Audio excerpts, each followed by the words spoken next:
Mai sauraro, Assalamu alaikum wa rahmatullahi ta'ala wa barakatuhu. Barkanmu da warhaka, barkanmu da kasancewa da ku a daidai wannan lokaci. Wanda kamar yadda sanarwa ta gabata cikin yardar Allah a cikin shirin namu na wannan rana. Mun karbi bakuncin shugaban hukumar tace fina-finai ta jihar Kano, wato Abba Al-Mustapha, wanda cikin yardar Allah da shi ne za mu kwashe kusan kimanin sa'a guda muna tattaunawa akan wannan mukami da Allah ya bashi da kuma tanade-tanaden da ya yi wa ita masana'antar shirya fina-finai ta jihar Kano da kuma tsare-tsaren da ya zo da su wannan sabuwar hukuma ta tace fina-finai wanda Allah ya bashi shugabancinta a wannan kara. Kafin mu ji takaitaccen tarihin ita kanta kafuwar wannan hukuma, za mu wa babban bakonmu Maraba Lale marhabin da shigowa a cikin wannan zauren namu. Alhaji Abba, barka da shigowa. Assalamu alaikum wa rahmatullahi ta'ala wa barakatuh. To barka da shigowa da fatan ka shigo lafiya. To masha Allah. Kamar yadda na shaida muku, Abba Al-Mustapha ba bako bane a jihar Kano, a kuma cikin masana'antar shirya fina-finai ta jihar Kano da kuma siyasa a faɗin ƙasar nan, wanda yanzu Allah ya bashi shugabancin hukumar tace fina-finai ta jihar Kano. Gabanin nan ita kanta hukumar tace fina-finai ta jihar Kano an kafa ta ne tun a shekara ta 2001 a matsayin martani ga buƙatar al'umma da suka yi na aiwatar da tsarin shari'ar musulunci a jihar Kano da kuma wasu sassa a arewacin Najeriya. Hukumar dai tana ɗaya daga cikin manya-manyan ma'aikatar yada labarai, harkokin cikin gida da wasanni da kuma al'adu ta jihar Kano. A lokacin da aka kirkiro hukumar, babban sakataren zartarwa na hukumar na farko shine Alhaji Ahmad Dahiru Beli, wanda ya rike hukumar a shekara ta 2001 zuwa shekara ta Afrilun shekara ta 2003. Sannan kuma sai Alhaji Abdulkadir Abubakar Kurawa shi kuma ya karbi ragamar shugabancin wannan hukuma a shekara ta 2003 zuwa shekara ta 2007. Sai kuma Malam Abubakar Rabo Abdulkarim, wanda shi ma aka naɗa shi a matsayin babban sakatare a ranar 24 ga watan Satamba na shekara ta 2007, wanda daga bisani Alhaji Ahmad Dahir Beli ya sake dawowa ya karbi shugabancin wannan hukuma a shekara ta 2007 zuwa shekara ta 2011. Kana kuma daga bisani Alhaji ko kuma Malam Ismail na Abba Afakalla ya rike hukumar a tsawon shekaru 8 da shekara ta 2013 zuwa shekara ta 2023. Sai kuma a wannan karo wanda yanzu ludayinsa ke kan dawo, wanda shine sabon shugaban hukumar ta tace fina-finai ta jihar Kano, wato Kano State Censorship Board, wato shine Abba Al-Mustapha, wanda shine a yanzu yake shugabancin wannan hukuma. Abba Al-Mustapha dai jarumi ne kuma producer a masana'antar shirya fina-finai ta jihar Kano. An dai haife shi a ranar 14 ga watan Satumba a shekara ta 1979 a unguwar Warure da ke karamar hukumar Gwale a nan jihar Kano da ke Najeriya. Abba Al-Mustapha ya halarci makarantar BUK Staff School, inda ya karatun firamare a shekara ta 1984 zuwa shekara ta 1989.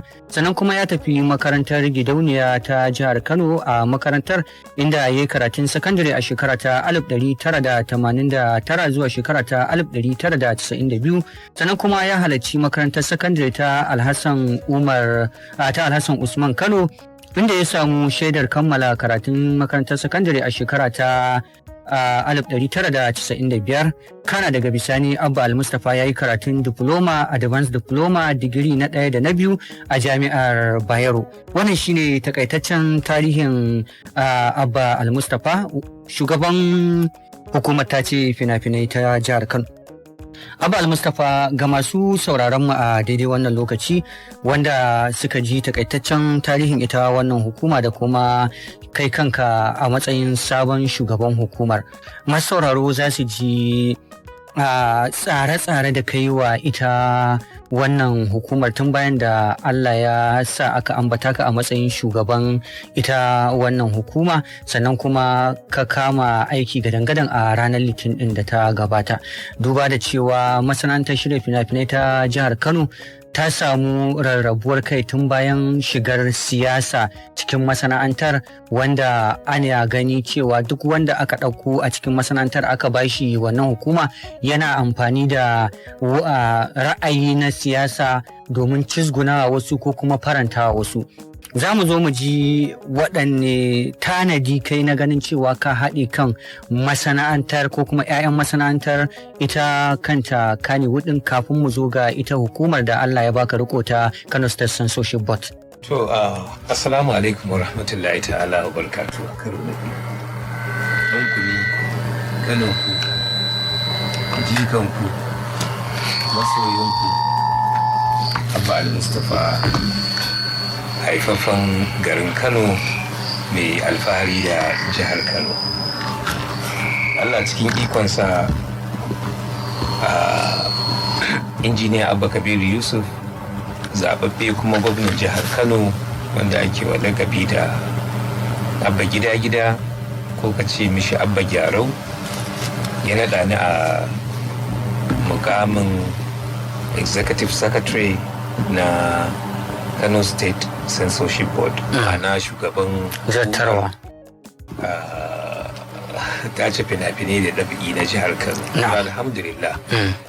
Ina yi wa Allah godiya, sannan kuma ina yi wa shi gwamna godiya. Haka zalika ina yi wa jagora Dr. Rabi Musa Kwankwaso shi ma godiya, da sauran 'yan jam'iyyar NNPP, daga shugabanni har mu mabiya, sannan da duk wani mai madafar iko da ke wannan jiha tamu mai albarka, ne musu godiya. Ba zan manta da 'ya'yan jam'iyya da kuma 'ya'yan masana'anta ta mai albarka ta Kannywood, da wannan kujerar da aka bayar domin sa aka bayar, kujerar su ce ba kujerata ba. Mai girma gwamna sai da ya gaya min, ya ce da ni ka yi amfani da wannan kujerar domin ganin cewar ka haɗa kan masana'antarku. Masana'antarku masana'anta ce mai albarka, masana'anta ce da take da tarin matasa masu talent, masu fikira. Ya kamata a ce ka haɗe kansu, ka yi duk yadda za ka yi domin ka ga cewar an kawo ci gaba mai girma a cikin wannan masana'anta. Wannan bayanan nasa da ya min sun yi min daɗi, sun ƙara min ƙarfin gwiwa, sannan kuma sun ƙara min karsashi na ganin cewa ni dama ba ma'abocin son yin siyasa da gaba ba ne. Duk wanda ya sanni yake bin shafuka na, musamman lokacin da siyasa ta ɗau zafi daga shekara ta 2018 zuwa yanzu, zai tabbatar wa da kansa cewar ni advocate ne na a yi siyasa ba da cin zarafi ba, ba da gaba ba, ba da cin mutuncin ɗan uwa ba. Nakan tashi kafa da kafa in je har gurin wanda ba ma ra'ayi ɗaya na siyasa, amma abokin zamantakewa ta ne maybe na sana'a ko kuma na rayuwa. Nakan je in kai mu ziyara, har ma daga ƙarshe mu bidiyo domin mu nuna wa masoyanmu da masu kallon mu cewar a ci gaba da yin siyasa ba tare da gaba ba shine ci gaba, shine wayewa, shine kama san abin da kake yi. Ni ɗalibi ne na siyasa, tunda na yi digiri na farko na karanci political science, kuma political science dai a Hausa kimiyyar siyasa, kuma ina yin duk iya yadda na san cewa zan yi in ga cewar mun rabu lafiya da duk wani wanda muka haɗu da shi a rayuwa, musamman a siyasa. Wani abu da yake min daɗi shine mutane ashe ba kawai hakan nan nake yi ba, nake zubarwa. Ashe mutane suna kallo kuma suna nazari kuma sun ajiye shi a kwakwalwarsu. Wannan abin bai yi min tasiri ba sai lokacin da wannan gwamnati mai albarka ta ɗauki wannan babbar kujera ta bani. Haka ya sa na ga yadda mutane suka fito suna Allah ya taya min, Allah Ubangiji ya iya min, suna son barka, suna yi min murna, suna shewa, suna tabbas an sa ƙwarya a gurbinta. Duk na gaggani kuma an kira waya, duk an naji an gaggaya min da sauransu. Ba ma kuma wannan ba, yadda suke min fatan alheri da yi wa gwamnatin nan, musamman gwamnan jihar Kano, san barka da yabansa da cewar lalle shi ma ya rama soyayya. Wannan abin ya yi min daɗi, bai kuma ƙara yi min daɗi ba sai lokacin da aka zo raka ni zuwa ofis, wanda a ƙanƙanin lokaci muka yi sanarwa cewar za a raka kamar yadda ya zama tradition. Wallahi da na ga turn out in yadda mutane suka fito. Dandazon mutane da na gani ranar, duk wanda yake kusa da ni ya san hawaye na dinga yi. Saboda daɗin ya yi daɗin da na rasa ina zan saka kaina saboda daɗi. Yau a ce ga wani ɗan fim a cikin jihar Kano, mutane ba 'ya'yan masana'anta ba, a'a mutanen cikin gari, al'umma sun rako shi ba don ya ba su wani abu ba, ba don ya ba su wani abu ba, a'a saboda ƙauna aka raka na har ofis ina da ke Hotoro, gidan talabijin na ARTV.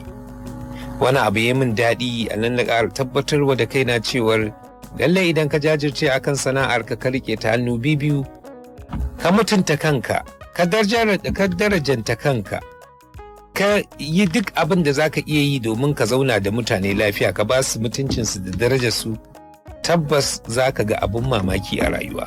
Ni kam na gani, sai dai in cewa al'ummar jihar Kano da al'ummar sauran jihohi da suka tattako, akwai wanda suka taho a bikin rakani tun daga Yobe, wasu daga Azare a mashin, domin su nuna min ƙauna. Haka.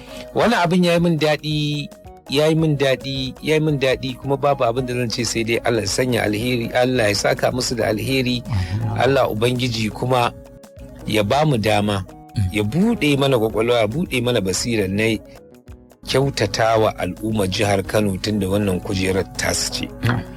Na yi wannan shimfiɗar. Hukumar tace fina-finan da kuma ɗabi'i ta jihar Kano hukuma ce babba, wadda ta tasirantu cikin adabi da duk wani abubuwa da talent, fikira yake iya yi. Musamman wannan harka ta fina-finai, ka san idan za ka yi fim to ka sani akwai departments da dama a ciki. Akwai marubuta saboda labari, akwai shi ainihin mai ma shiryawa, producer, akwai su ainihin jarumai, akwai director, akwai mai samun maka da fitila wuta kenan, akwai mai samun maka da sauti, duk in ka gama akwai mai tacewa, akwai 'yan kasuwa, akwai mai dillanci, akwai gidaje da suke nuna shi sinimu da sauran gidajen kallo. Akwai manhajoji da dama da suke da ta'ammali da wannan. To ko a nan gurin aka ce da kai wannan aikin ne kadai da kai, ina ganin cewar za ka kwana baka gama ciki wata takardar ba ma. Haka. In kawai aka ce wannan. To ita har hukumar ba wai nan kadai ba, tana da concern, ko in ce tana taɓa wasu abubuwa da dama. Yanzu daidai da masu yin sign ɗin nan, tambari, masu saka tambari, sign, wanda ake cewa stamp kenan, stamp, suna ƙarƙashin hukumata. Printers suna ƙarƙashin printing da buga katittuka. To yanzu masu yin littattafai, tunda su ma suna cikin ɗab, masu yin littattafai suna ciki. Duk bayan wannan kuma masu irin open theater, gidajen wasanni, haka duk kababar wannan kuma. Idan ka tafi masu tallan magani, har da bututu suke amfani. Haka. Bututun abin magana kenan, ko abin da za a iya kiran shi da loudspeaker. Na'am. To kaga aikin hukumar da yawa, amma mutane sai suke ta kallon talauyanci akan fina-finai kawai. Akan fina-finai. To ko a iya fina-finan na gaya maka aka tsaya, wani aiki ne ja. Wannan tarin ayyukan da ke cikin wani aiki ne ja. Yanzu tun da safe nake ta kokarin daidaita wasu ƙungiyoyi guda biyu a kasuwa. Tun da safe, wanda ina zuwa nan ma police station kira na sakai, mun fa kasa daidaita su ma. To kaga gaba ɗaya for the whole day kana kokarin kai sulhu, wanda shi ma wani aiki ne, bangare ne na cikin aikin wannan hukuma. Ba a san a bata, so ake a gyara. A tafi da kowa daidai. Shi ita dama shine ka tace. Rariya ku kaga ai duk bata garin take, ko kuma abin da ba a san sa a cikin wannan tsaki, shi ake Cirewa. Na'am. So abubuwa da dama shine aikin wannan hukuma tamu mai albarka. To amma alhamdulillahi Abba ya daɗe bai aikin gwamnati ba tun wani lokaci a baya can wajen 2002-2003. Amma alhamdulillahi ina sabo a cikin wannan hukuma ya zamo cewar har na fara saba da aikin. Ma'aikata na har na komo kamar dama na shekara biyu ko su. A ƙasa da sati biyu. A ƙasa da sati biyu. Ni a sati na ɗaya nake ji na yi meetings na da stakeholders ina. Masu ruwa da tsaki da wannan hukumar nake ji ya fi kala 15 zuwa 20. Daga kama aikinka. Na gana da ma'aikata na kaɗan ne wanda ban gana da su ba one on one ne da su a office domin ka gaya min abubuwan da kake yi yaya kake yin su in sami ilimi a gurinka ka san da na san ka in san kuma me kake a matsayinka na ma'aikaci na wannan hukuma wanda hakan ya kara min wani experience da exposure hakan ya sa yanzu yadda ka san idan muka taba alli da kai sai ka dauka cewa nayi shekaru a wannan hukuma kuma ba wani abu bane addu'a ce ta bayan Allah al'umma suke ta yin ubangiji Allah ya zama maka wannan aikin naka ya zamo da sauki shi kuma nake gani kuma na yi dedicating ta na sadaukar da lokaci na domin in ƙara koyar aikin ko ma'aikatan suna ta ganar da ni auren abubuwan da ban sani ba. Aikin hukumar tace fina-finai aiki ne mai tsauri to amma idan ka ba a hankali da dabarun aiki zai zama maka cikin sauki ba sai an bu tsaurin hanya ba kwata-kwata har ya zamo cewar kana son aikin ni yanzu har so nake gari ya waye saboda in je in tarar da abin da ban gama kammala shi ba ko kuma in fara wani sabo da nake jin daɗin in taɓa shi domin in sami experience a kansa ni ina son in ganna a new adventure ina koyon wani abu sabo a rayuwata ina son wannan baya ga haka za ga cewar aikin hukuma regulation ne a tabbatar da doka haka ka tabbatar ka gyara an bi doka to kaga harka ce ko kuma in ce yanzu ka bata da wanda kake so ka ce masa ya gyara kamar fito na fito ne da mutum duk mutumin da ka ce gyara to kamar fito na fitan ne za ga zai koma shakkaka ko kuma ya fara tsoronka ko kuma ya fara janye jiki ko kuma ya fara takun saka da kai kwarai da gaske to amma alhamdulillahi duk masu ruwa da tsakina ina kiran su ina gaya musu cewar wannan aikin da suke yi aiki ne wanda nima ina ciki tare muke yi ya kamata a bada haɗin kai kuma a yi duk abin da ya dace abin da shine dai da kai da ni da hukumar da kowa doka ce ta kawo mu kuma kowa zaman doka yake to idan aka bi doka lafiya kalau za mu zo mu rabu babu wani abu na cin mutunci ko kaza kuma na yi shimfiɗa a farko cewar mutane suna tunanin cewar akwai siyasa gaskiya fi sabillahi bana haɗa aiki na da siyasa wannan ina magana ne a gidan rediyo kuma mutanen da ke ji na suna da yawa watakila akwai mutanen da ma muka fara mu'amala da su a wannan hukuma wala Allah mutum inda zai faɗi lillahi wa rasulihi zai ga cewa a yawancin cikin ayyuka na nan gurin ba na haɗa shi da siyasa abu ne wanda zo mu haɗu mu gyara to me yasa zaka kawo kuma siyasa har ɓargaranci ya zo so ina ganin cewar ma'ajiye mu jingine maganar siyasa muna yin aikinmu ne tsakani da Allah kuma ma'aikata na ma duk sun san wannan bayan wannan ni ɗalibin ilimi ne duk inda na san cewa zan karu ina zuwa musamman ilimin addini ko kuma na zamani so don haka a cikin wannan interaction da nake yi da mutane ƙungiyoyi da kuma wasu guilds za ka ga cewar a nan ma wani ƙarin samun experience nake yi shi yasa na ce ina son in dilmaya in ga ina sanin wasu abubuwa sababbi a cikin rayuwa wannan shi ne ɗan kaɗan daga cikin bayanin Kano State Censorship Board. To Abba Mustapha, tun gabanin kasancewar ka ita wannan hukuma lokacin kana a matsayin jarumi kuma mai shirya a masana'antar shirya fina-finai ta Kannywood. Wala Allah lokacin da wasu ke shugabantar hukumar kai kuma a lokacin kana gudanar da sana'arka. Akwai wani kallo da kake musu na cewa tsarin da suka fito da shi wala Allah tsari ne wanda ku ba a so ku gudanar da sana'ar ku. Wala Allah ko kuma akwai wani abu da ake gani cewa 'yan masana'antar suna aikatawa wanda yake na rashin tsari ne wanda bai dace da addini da kuma al'ada ta al'ummar jihar Kano ba. Kasancewar ka a yanzu a wannan hukuma da ka shiga shin wancan kallo da kake yi a da a bayan fage kafin ka shige ta, a yanzu da ka shige ta da kuma ka kallo cikin masana'antar ka ta fina-finai tun da yanzu kamar kawo kan wani tudu ne. Me za ka iya gaya wa al'ummar jihar Kano wanda ka iya nazarta a iya dan wannan lokaci a kasancewa ka cikin wancan hukuma?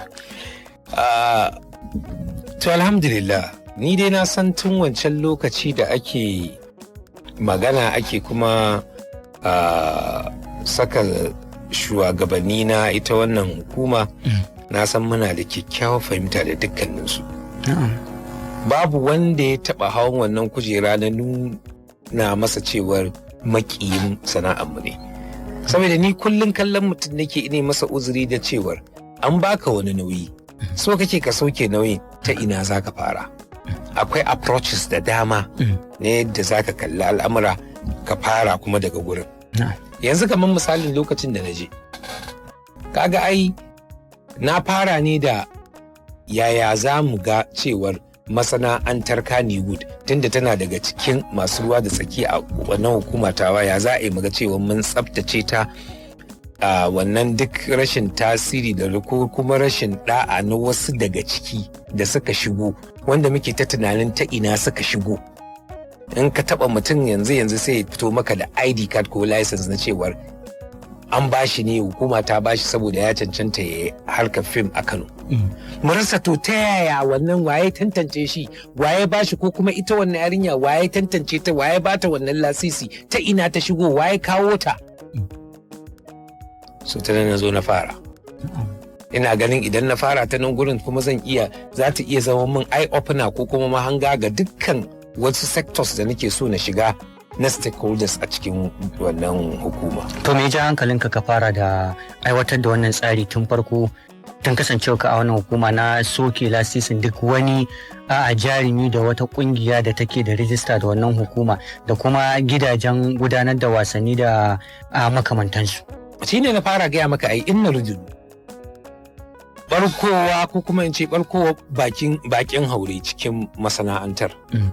Yadda masana'antar ta zamo cewar babu wani tsari, ci barkatai, ka rasa ta ina mutum ya shigo. Ni dai na san da zan shigo Rahama kofa ɗaya ne last week da na zo ta wannan kofar na shigo. Haka da zan fita ba ku nuna min wata kofa ba, wannan kofar na bi na fita. So don haka me yasa masana'anta kamar masana'anta mai albarka mai girma irin ta Kannywood za a ce kofofinta suna da yawa? Yaya ga ɗan masana'anta an ɗauko an saka shi a hukumar da take kula da al'amuransu, yaya ba zai kokarin ya gyara ta ba? Ina yawan faɗa da na je na cewa ma ma'aikatan ni fa on sabbatical. Don haka idan na gama tenuwata cikin ku zan ƙara dawowa, don ba ni da wata sana'a da tafi ta. Sai dai kuma canjin rayuwa nan gaba. Amma cikin ku to idan ba mu zo mun gyara ba ta yadda ƙannanmu, 'ya'yanmu da duk wani ma'abocin da yake sanya amfani da fikirar da Allah ya bashi domin al'umma su karu, shikenan ba su da wani hanya ko kuma ba su da wata tabbatuwar cewar za su iya bin wannan hanyar domin su ga sun yi excelling a rayuwa? A'a. Sai muka ce okay, tunda mai girma gwamna cikin wisdom da Allah ya bashi ya ba wa Kannywood wannan kujerar, to yi amfani da ita mana wani ganin cewa na yi sanitizing ita kanta masana'antar. Dama ta samu a zo a tsabtace ta. Kuma na san cewa irin masu irin zuciyata na cewa sai an tabbatar da gyaruwar masana'antar mu muna nan birjik, wanda nake kiransu da like minds. Na neme su na ce da Allah ku zo mu gyara masana'antar mu, amma kafin mu gyara mu shiga daki mai ta kuka domin mu gane cewa ina ne ba mu je daidai ba, ina da ina ya kamata mu gyara. Wannan hakan sai ya fito da cewar ya kamata duk masana'antar a fito duk ta kofofin nan a buɗe su, kowa ya fito, sai a kukkulle su a sa musu ba padlock ba, liƙi, ai waldace ko ina ba ta wata hanyar za a shiga sai ta hanya ɗaya. Wannan abin ya ga cewar ɓata gari da wanda suke so su lalata mana sana'a, da wanda suke ta lalata tan, da wanda suke ta mata zagon ƙasa, kowa ya fita. Na sha zuwa taro ko da muna kamfen, kowa sai ya hau podium, amma mai girma gwamna zai zo sai a ce duk a sauka daga kan podium, sai a zaɓi selected mutane wanda su ya kamata a ce a kan podium za su tsaya saboda tsaron shi kansa gwamna da kuma lafiyar sauran waɗanda suke gurin, da kuma wane ne kai, ta ina ma ka zo gurin, an gane ka, sai kowa ya sauka, sai a bada dama a kawo waɗanda ya kamata su tsaya har gwamna ya su ya same su, kaga cikin tsaro, jin daɗi, aminci, ba firgici. To haka zalika mu malam sai na ce kowa ya fita daga cikin wannan ɗaki. Masana'antar kowa ya fita. Overhauling za a yi. Kowa zai zo ya shigo ta hanya ɗaya saboda mu gane cewar da wane da wane da wane da wane da wane duk mun san halayensu, za su shigo kuma muna sa ran cewa masana'antarmu za ta gyaru, masana'antarmu za ta haɗu da mutanen da dama kishin masana'antar ce a jikinsu, ba ta gari ba masu jawo mana jafa'i da maganganun banza ba. Wannan shine dabara ta na cewar tutun da hukumar ta baka shaida, ba tana nufin ta kwace baka shaidar da national suka baka ba, a'a shaida na cewa ka zo kai practicing har su kula da abin ka su gyara maka, to ta ce ta janye, kaga shine aka ce kenan fita. Kannywood sunanta, kaga tana jibi da Kano, haka so muka ce fita, mu kuma sai a zo a shigo turu kungiyoyi da muka yadda da su na cewar mun yadda da sahihancinsu da kuma irin zuciyarsu na haɓaka ita kanta masana'antar take. So sai muka ce ok, sai a biyo ta hanya, sai guild ɗinka, guilds ne guda wajen 13. Ba wai kawai inda rududu za ka zo ka shiga ba ma a dawo, a'a wanda kowa sai ya wuta wannan harkar. Mai tacewa ne kai, jarumi ne kai, kana da gidanka, akwai a wannan gida masana'anta kuna da department ɗinku. Darakta kuna da wannan wanda nan kuke tattauna duk maganganunku, babu kowa sai ku, to shigo ta nan gurin. Ka bi ta gurin nan su tace ka tabbatar cewar ka cancanta ka zama dan wannan shashi, tukunna kungiya ta ce shigo.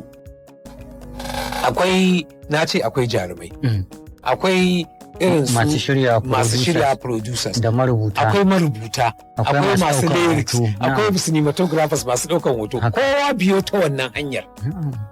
Kaga ba za ka zo ka ce a kai jarumi bane, mu zo mu tambayi jarumai na wannan sai ba san shi. Yanzu ga sun ce sun danna saboda dama akwai abun database, mu san yawan bayanai na dukkan kundin bayanai kuma na kowa, ana cewa wane kawai daga mun kira ma waya guild ɗinsa to cewar kuna da ɗa mai suna wane take za a ce an san da shigowarsa.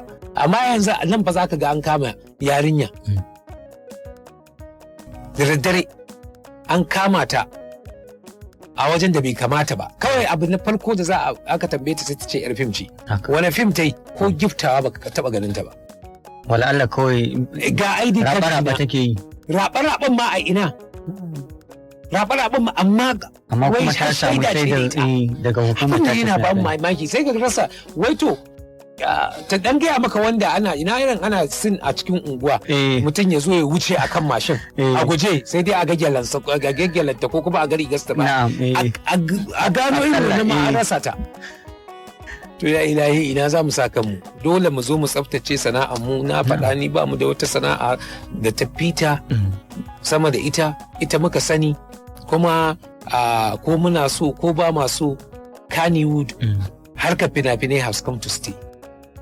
Amma mun ki, to muna ba wa dama ga wata al'umma ta wani gari can wanda ba addinin mu ɗaya ba yaren mu ɗaya ba al'adun mu ɗaya da su ba, amma kawai sun je sun koyi yaren mu saboda watakila sun zauna da mu, sai su je su dinga yin fim suna tallan addinin su can, ba addinin musulunci ba.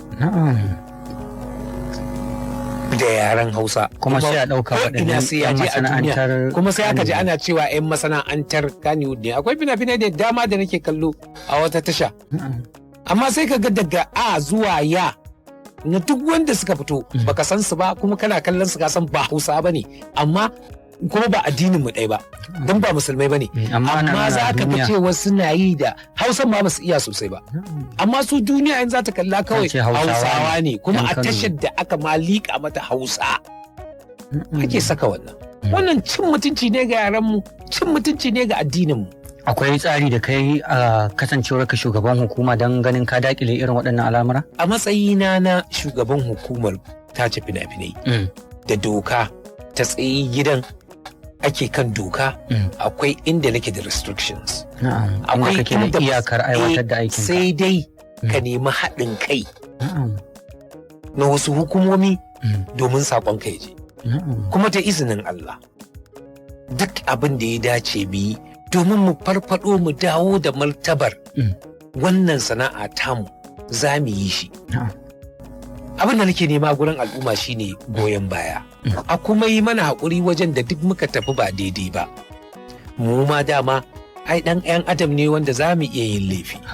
To amma abin shine idan aka ci gaba da irin wannan kyama ko tsana ko kuma irin maganganun da babu daɗi a cikinsu, kana ba da rum ne ga wanda yake cikin wannan sana'ar ya yi fushi ya fita, wasu su samu dama a ci mutuncin al'adarmu, addininmu da mutuncinmu. Saboda na gaya maka, ko mun ki ko mun so, it has come to stay. Ya zama professional courses wanda a yanzu a cikin makarantunmu, jami'o'inmu na garin nan ma ana karanta sa, akwai darussa da zaka je ka karanta na filmin. To yayi ai kamata ya a ce ana ba mu support, amma inda ba mu yi daidai ba a fito a gaya mana cewar ba mu yi daidai ba mu gyara. Inda muka yi daidai a yaba mana, sai mu ji daɗi mu samu ƙaimin, tunda gwamnati ake zuwa ake ta tarewa sai ta ba da aikin yi. Yau mu mun zo mun ba wa kanmu aiki, ko muna fita. Yau ina gaya maka shekara 20 nake cikin wannan harka ta fina-finai. Amma ko police station ina ƙara faɗa wa jama'a cewar in ka ganni fa a ciki a fim ne, shi ma ba kowanne ba. Yawanci za a ga duk wani fim ɗin da za a saka ni ma sai an duba, inda police station sai a ce kai ai bai iya wannan. Wala Allah ko dan an ganka da biyan gemu an ga ganin. A'a kawai to shekara 20 tun babu wannan gemun ai sun sani. To amma abin shine balle ta na kotu ni ko shaida ban taɓa zuwa ba. You see, kullum kuma kokari kake ka kare wa kanka mutunci. So kaga a nan nake ƙara kira ni kullum kira na shine dan Allah dan annabi al'umma a yafe mana kuma a yi ta mana fatan alheri, mu zo mu gyara masana'antar nan yadda za ta zamo cewar kuna alfahari da ita, mu fitar da duk ƙwayayen da bara gurbi ne, mu ci gaba da irin abubuwan da kuke so ku gani, ku kalla ko ku ji, a samar da at least a kawo canji na yanayin tarbiyyar da ke cikin industry. Kuma gashi nan duk kungiyoyin sun dauka da duk wanda ya ji a jikinsa so yake yi wannan sana'ar mu inganta ta, mu gyara ta, duk an dauki abin an rako ni ana neman yadda za a gyara a kowane irin guild, kowane irin sashi. To masha Allah, mu dama abin da muke so kenan. Kuma banda nan akwai, za a ji ai ba su kaɗai na dakatar ba, akwai dakatarwa da muka yi na masu tallan magani. Muka ce duk wani mai magani in dai zai yi a cikin jihar Kano, to kar ya buɗe mana speaker sai ya kawo mana wannan jingle din, wannan tallan nasa da yake sakawa yake repeated, sai ya kawo mana shi har hukuma mun tace mun fitar da duk wasu maganganu wanda al'ummar jihar Kano masu tsafta ya kamata masu tsafta za su ji, ba za su ji su ba. Abin da muka ce kenan. Duk wani guri abu da ya zamo cewar akwai yanzu gidajen rediyo ku kenan. So ku kana karanta littattafan da ba su passing through wannan hukuma an tace su ba, sai ana iya karanta su da batsa da duk irin kalaman da bai kamata ba. Muka ce gidajen rediyo ya kamata ku dakatar, ku tsayar idan ba ku ga littafi ya zo da tambari ko kuma wata takarda shaida tantancewa tace shi. Duk me yasa ake wannan? Saboda kada al'ummar jihar Kano su ji abin da bai kamata su ji ba, na bata tarbiyyar su ko kuma cin mutunci na al'adunmu. wannan shine kawai. To Abba Al-Mustapha, bayan soke waɗannan lasisi na dukkanin waɗanda abin da ya shafa a ƙarƙashin hukumar taka, wasu na kallon cewa ba wai ana yi ne domin a kawo gyara a cikin ita masana'antar ba, ko kuma a ɓangarorin an yi ne domin a fara tara wa gwamnati kuɗaɗen shiga tun gabanin kasancewarta, wanda a shekarun baya lokacin da shugaban hukumar da ya gushe, lokacin da ya zo yana sabunta ita rijista ta dukkanin 'ya'yan masana'antar ta Kannywood, an samu ɗauki ba daɗi tsakanin su kansu 'ya'yan masana'antar, wanda wasu har gabanin yanzu ba su je sun yi wannan rijista ba, suna ganin cewa ba a isa su ba, wanda hakan ce ta sa wala Allah har aka dinga bin irin waɗannan mutanen wanda ba su da rijista ana kama su idan suna aiki a cikin garin Kano. Ban san ya kake kallon wannan al'amari ba, kai kuma wanne tsari ka zo da shi akan haka? To fahimta fuska, amma abu shine masana'antar shirya fina-finai ta Kannywood ake magana. Kuma Abba Al-Mustapha dan cikin wannan masana'antar ne tsindin, duk kafafuna a ciki suke. Kuma na faɗa ba ni da wata sana'a da ta fita. 'Ya'yan cikin masana'antar sun san waye ɗansu, sun san waye Abba Al-Mustapha, sun fi ka sanin Abba Al-Mustapha. In ba su zo mun yi hurɗa ba, yayyenmu na ciki sun ba su labari da iyayenmu sun ba su labarin wane ne Abba Al-Mustapha a cikin harkarmu. Sun san duk abin da zan yi ina yin sa ne zuciyata daya, duk wani abu da zan yi ina yin shi wholeheartedly. So lokacin da na karɓi wannan ragama ta wannan hukuma, wallahi ina gaya maka duk hanyar da zan bi in guje wa wannan kujerar na yi. Amma da mutanen gari suka yi wuce akan kujerar, gwamna kuma cikin wisdom da Allah ya bashi, cikin hikima da wayewa, ya ga cewar na cancanta ya ba kujerar nan, sai na saki hannu kawai na ce na yadda. Kuma a lokacin na ma fara son kujerar ba don komai ba sai me yasa mutane suke min kwaɗayin wannan kujerar, to in je in aiwatar da abin da ya dace mana. Ni na gaya maka babban buri na fa shine idan na gana gyara masana'antar mu da na taso ne wayo a cikinta, ni kaddara ta fim ne, shine destiny na. Kuma sauran duk abokan sana'ata kaddarar su ce. Allah ne ta nan gurin zamu ci abinci. Idan da ka tambaye ni ko ka tambayi mahaifiyata za ta ce da kai soja nake so. Ba abin da nake so in kalla ko a TV ko a mujalla ko a hoto. Sai abin da ya shafi soja. Shi yasa role model ina ya zama a Najeriya marigayi Janar Sani Abacha. Kana shiga ɗaki na shi za ka gani. Wanda saboda ƙaunar nan har sai da ta zo muka haɗu da 'ya'yansa, har sai da na zo na dinga tallan ɗansa lokacin yana takara. Ban san shi ba wallahi, mahaifin kawai na sani. Amma sai da na je na ce masa ga na Abba Al-Mustapha sunana, masoyin gidan nan, zan yi iya yadda zan yi in ga cewa na tallata ka. Wannan 2010 kenan. Kuma kowa ya san tasiri na a wajen tallata Muhammadu Abacha a 2010. Duk saboda mahaifansa, kuma baya duniya.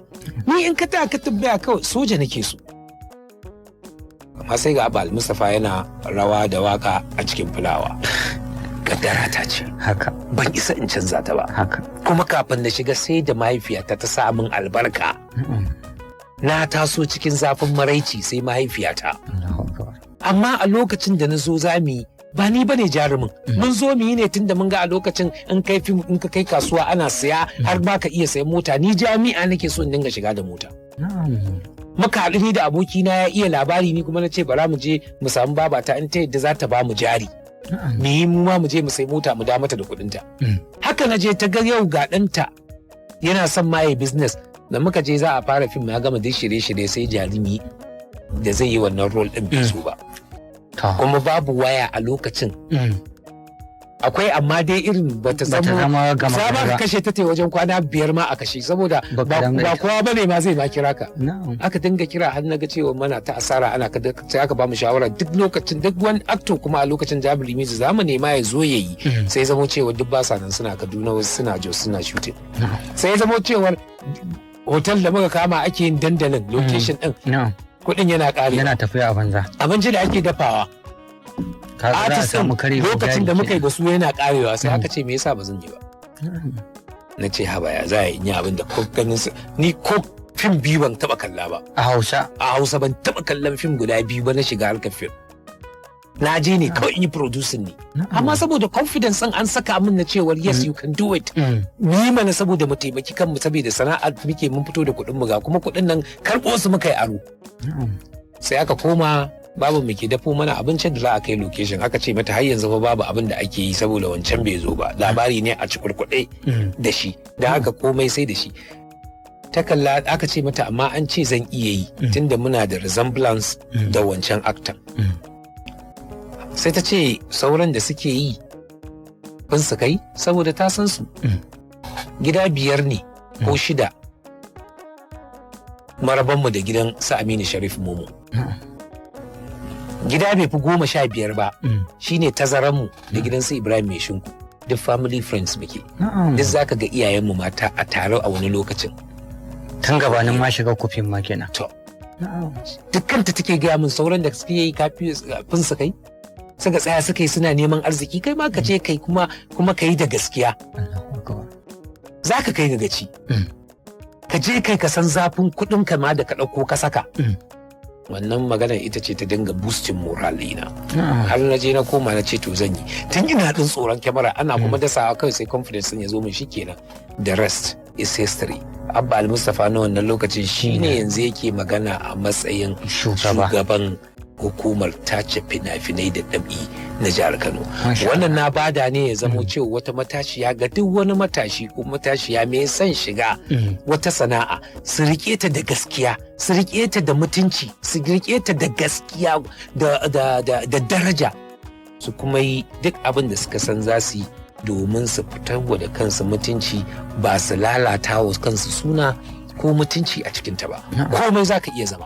Yanzu misali da wannan kujerar da ɗan guntun ilimi na ne ba zan je ba da waye ba zan yi mu'amala ba to wannan ya zama mana wani mabudi ga al'umma da mu ci gaba da yin abin da muka san cewar ba za ka zubar wa da kanka mutunci ba. Abba Al-Mustapha, kafin mu je ga sakonnin masu sauraro da masoya da suka turo a dandalinmu na sada zumunta da ke Facebook tun bayan da muka sanarwa cewa za ka shigo wannan zaure, kafin ka zama ita wannan shugaban hukuma akwai mutane da suka fito waɗanda ana musu kwaɗayin samun waɗannan abin ko kuma sun fito sun nuna kwaɗayinsu na cewa a sasu a matsayin waɗannan shugabanci. Akwai wanda ana gani a cikin waɗanda suke neman kujerar wanda ana ganin da tsoho ne ko kuma gogagge ne akan ita wannan harka ta shirya fina-finai, sai ga shi bai samu kasancewarsa a matsayin wanda aka zaɓa ba, aka zaɓe shi wanda ana ganin cewa kamar bai yi wa jam'iyyar da take mulki hidima ba, shi sa aka hana shi, aka ɗauko kai da ana gani cewa duk wani abu da za a yi a wannan bangare na tafiyar siyasa ana ganin ka a ciki shine aka biya ka wancan tukuici ba wai dan ka cancanta aka ɗauko aka baka wannan kujerar ba, duba da cewa shi kamar ya daɗe shekara da shekaru tun gabanin shigo kuma yake ita kanta wannan masana'anta. Wato ina magana ne akan Hamisu Iyantama. To Hamisu Iyantama yana daga cikin mutanen da nake da utmost respect. Ina respectin ɗin Hamisu Iyantama, excellency ma nake ce masa yayana. Mutum ne wanda nake ganin mutuncinsa, nake ganin darajarsa, kuma masoyin harkar fim Kannywood ne. Yana daga cikin mutanen da idan da yau ba ni bane a kujerar zan so in ga irin sa wannan kujerar. Saboda mutum ne da yake da irin zuciyata da nake gaya maka na cewar idan zai abu kawai zai yi tsakaninsa da Allah. Kuma wannan kujerar mutane ne suke ta ganin cewar kamar ana ta neman ta. Gwamna bai ba da wannan kofar ba. Mutane ne kawai masoya suke fatan, masoya ne kawai suke ganin cewar wane yana nema amma ko daya saboda abin shine ai idan kana nema zaka kai CV ko haka, idan ka kai CV ka anan ne za a tantance a gani wancan ya kai to ko dai ba kai ba. Kawai abin da na sani shine duk wa'anda za a lissafo min duk sun cancanci wannan kujerar. To amma ka kyale rabu. Ka kyale rabu na Allah. Kuma dukkan su duk wanda aka ɗauka. To ni gashi ni da aka zo aka ɗauka Allah ya bani kujerar ba wanda bai fito ya taya ni murna ba a cikin su. Kuma suka fito walsu da kwarkwatarsu ake yin hidimar tare da su na ganin cewar muna da ƙudurin gyara masana'antarmu su ma kuma duka kuma tare da su ake yi a hakan ma a yanzu da ake ciki. So don haka dukkaninsu ina musu fatan alheri kuma ina addu'ar Allah Ubangiji ya aiko da babban rabo ga duk wanda ya taimaka wannan gwamnati har aka zo aka fata. Kuma na san babban burin mai girma gwamna shine ya ga cewar ya samar da daidaito, ya faranta wa duk wani masoyinsa da aka fito aka yi yaƙi. Aka yi duk irin abin da aka yi domin a ga cewar an tabbatar da nasara NNPP a cikin jihar Kano. Kuma da sannu a hankali za ka gaji kowa ya rabota da babban rabo. To Abba Mustapha za mu je ga fara karanto sakonnin masu sauraro a dandalinmu na sada zumunta da ke Facebook, inda gaskiya masu sakon fatan alkhairi sun fi yawa, kuma akwai sakonni sama da 200 wanda mutane suka turo tun daga wancan satin har zuwa yanzu. To amma na san lokaci ba zai ba mu dama mu karanto na kowa ba, don haka wanda hannun ya hau kai shi za mu karanto, wanda bai ji sakonsa ba ya yi mana afuwa ya kuma tara a gaba. Akwai sakon Adamu Zubairu Warawa wanda yake cewa yana maka fatan alkhairi tare da fatan Allah ya taya ka riko wajen sauke wannan nauyi da aka dora maka. Amin, addu'a da nake nema kenan. Sai kuma sakon Zaharaddin B Hassan Alkanawi wanda ya ce yauwa ya ji daɗin shigowarka wannan zaure. Shi tambayarsa a nan shine mutane a da kuna kafin samun wannan matsayi naka ba kwa tare da su, amma tun bayan lokacin da aka ce an baka wannan kujera sai ake ta ganin hotunan ka tare da su, wasu ma har da sanya huluna na jam'iyyun da ana na alamar jam'iyyar da ana gani ba 'yan waɗannan jam'iyya ba ne sun zo taya ka muna. Wasu suna ganin cewa wai sun zo shan daɗi ne a lokacin da kuma wuya take sha ba sa tare da kai. Ba a yi haka ba. Wai da suwa suke ne? To wani dai yana nuna cewa kamar akwai irin su Ali Nuhu, su Dogon Ja, su gaje sunan da makamantansu gaskiya ya dai rubuto suna mutane da yawa. To yanzu shi wanda yake faɗa in ya ce Ali Nuhu bai san Ali Nuhu aminin Abba Al-Mustapha ba ne?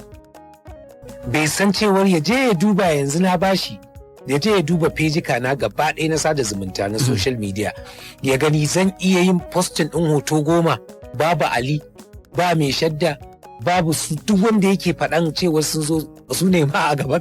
Wani ya ce da ni Sa'abba ga kai da 'yan shan kai, na ce la ilaha illallah, mu siyasar mu ta industry shine. Na'am. A duk lokacin da dan me ya samu ba fa cewa aka in je in yi commissioner na trade ba ko na police. Cewa aka fa in je in kare mutunci na harkar da daraja na fina-finai.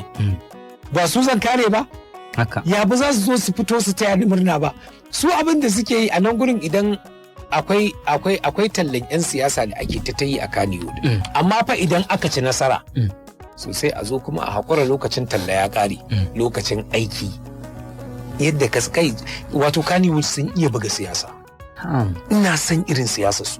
Haka. Kana gani fa kowa sai da ya fito duk ɗan APC da ka sani ya yi kaurin suna a tallan APC. A tallan APC a Kannywood sai da ya fito faraka ni office. Haka. Saboda an ajiye gabar siyasa, an ajiye differences na siyasa, yanzu lokaci ne na yaya za a yi asira da mutunci na sana'a. Na'am.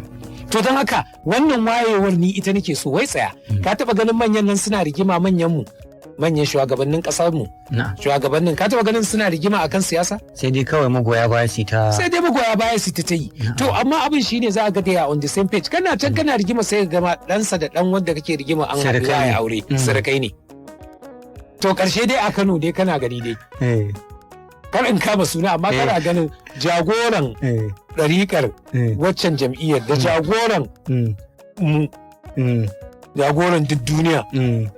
Shi fa ya tafi ya je ɗaura auren yar ɗaya jagoran wanda gani ake yin aka haɗu magoya bayan ma kamar za a yi kare jini. Amma shi ne waliyinta da Allah mu koyi siyasa bana mu koyi siyasa daga shugabanninmu na Kannywood ta nuna cewa ta iya siyasa, ta burge mu, ta burge al'umma, ta burge ɗaliban ilimi musamman na kimiyyar siyasa a duniya cewar haka muke yin siyasa mai tsafta, haka muke yin siyasa da an zo za a gurɓata mu, ana ɗaure mana mutane, ana kaza wannan rashin wayewa ne. Ban ga dalilin da zaka zo ka ɗaure mutum baka bashi damar kariya defense din yayi defending kansa ba. Wannan zalunci ne. Saboda wala Allah akwai wani gilli na sabanin ra'ayi. Amma kaga a nan gurin ai ba siyasa akai ba, hauka akai. Ai siyasa ita ce lokacin da aka gama duk tallulukan siyasa aka zo kan administration. Kawai sai a dawo a dukufa yaya za a yi wa al'umma aiki, yaya za a yi a tada komada, yaya za a yi kuma a gina rayuwa tunda akwai rayuwa bayan siyasa ita ce kuma yanzu. Na'am. To Abba, akwai wani sako wanda gaskiya sakon ya bani sha'awa daga Kabiru Kofa a yar kasuwar Shika. Yace gaskiya ya ji daɗi matuƙa da aka ba Abba Al-Mustapha hukumar tace fina-finai domin yana zuwa karatun Dr. Sani Umar Rijiyar Lemo. Mafiya yawancin lokuta a shekarun baya duk lokacin da ya je yana ganin Abba Al-Mustapha a cikin masallaci ya ji ɗaukan karatu a wurin Dr. Sani ko kuma yana sauraron karatu. Ya ce ya sha zuwa ya fi sawa kirga yana ganin ka a wannan waje, to wannan abin ya ba shi sha'awa kuma ya ji daɗi yana ganin cewa yanzu an ɗauko wanda zai kawo tarbiyyar addinin musulunci a cikin gyara harkar fina-finai. To masha Allah na gode maka. Wato da farkon shimfiɗata na ce ni ɗalibin ilimi ne, ilimi kuma na addini da na zamani. Haka. Kowa ya san lokacin da na gama digiri na sai da na yi haka da kwalin na nuna. Lokacin da na gama masters ina na ce gashi a taya na murna. Ai liɗifi ne daga Allah, rabo ne ai. Haka zalika ba Dr. Sani ba kaɗai kawai. Duk wasu karatuttuka da na san cewar ana yi wanda ina buƙatar littafin nan in gane wasu ilimi da darussa da ke cikin littafin nan, ina zuwa gaban malamai in je in ɗauka. Yawanci ni rayuwata daga magariba zuwa isha a cikin masallaci take. Masha Allah. To a wannan lokacin kuma sai in koya darussa, in koyi littattafai da dama na addini na, in sanya zan tunkari mahallicinmu. Abin da yake burge ni shine ana gani na a karatuttuka kamar tafsir na Dr. Sani ko Professor Sani Umar Rijiyar Lemo, wanda saboda ƙauna da nake wannan bawan Allah, saboda madarar iliminsa, abincin da ya fito ya nuna wa duniya shi yake sha'awa, shi na maida abinci na da na fi so a duniya. Ina ji ya faɗa na ce to ni ma na yi adoptin. Na yi adoptin saboda rayuwarsa tana burge ni, irin yadda yake impacting knowledge ga miliyoyin al'umma yana burge ni cikin lafuza masu daɗi. Lafuza masu daɗi masu sauƙi da zaka gane. Ba shi kaɗai ba, duk malamai da nake zuwa gabansu sun sani, kuma ni mai alfahari da su ne a kowane irin lokaci. Maybe watakila irin wannan ladabin da suke bani shi ne abin da ya yi tasiri a rayuwata. Mutane suke gani na ko da yaushe out of trouble.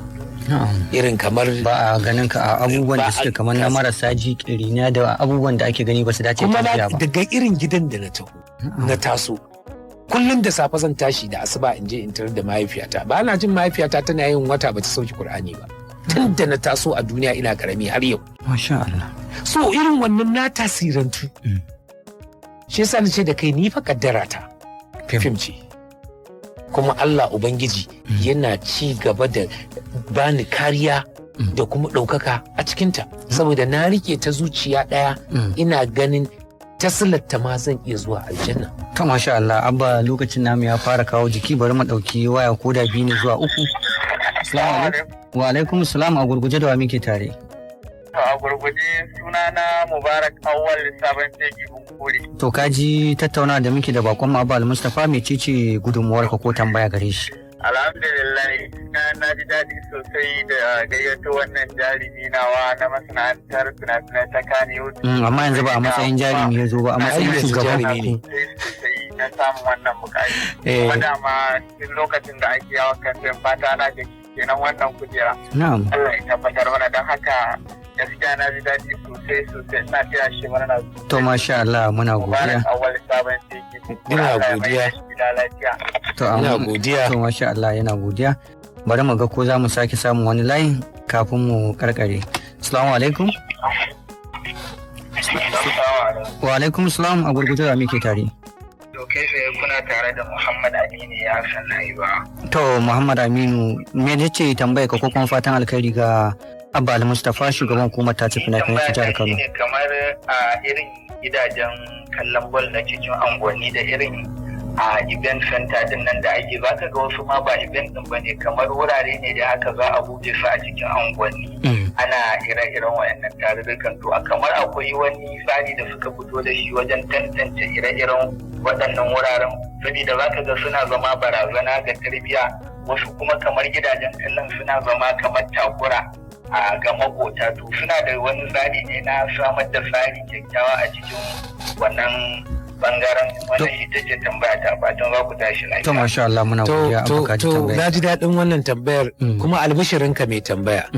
Ka sani cewar yanzu gidan kallo da ake kiran shi da Soka Viewing Center da kuma gidajen event gurin biki da sauransu baya karkashin wannan hukuma tawa.